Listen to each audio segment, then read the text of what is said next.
Example number 6.4. If theta is a parameter, find the equation of the locus of a moving point whose coordinates are A secant theta, B tan theta.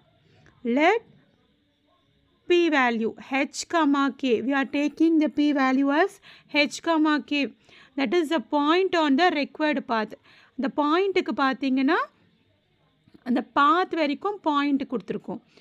So அந்த இன்ஃபர்மேஷன்லேருந்து ஹெச்சோட value பார்க்கும் போது ஹெச்சோட value a sec theta and then k value is b tan theta. So h is equal to a sec theta, k is equal to b tan theta, that is given.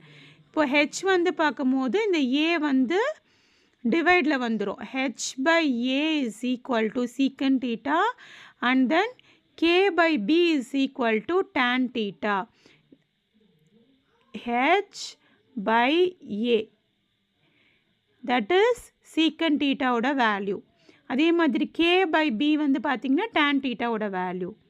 இப்போ அந்த பேராமீட்டரை theta eliminate பண்ணுறதுக்காக நம்ம என்ன பண்ண போகிறோம், இந்த value எடுத்து h by a வந்து அங்கே சப்ஸ்டியூட் பண்ணுறோம். Squaring and subtracting we get h by a the whole square minus k by b the whole square is equal to secant square theta minus tan square theta.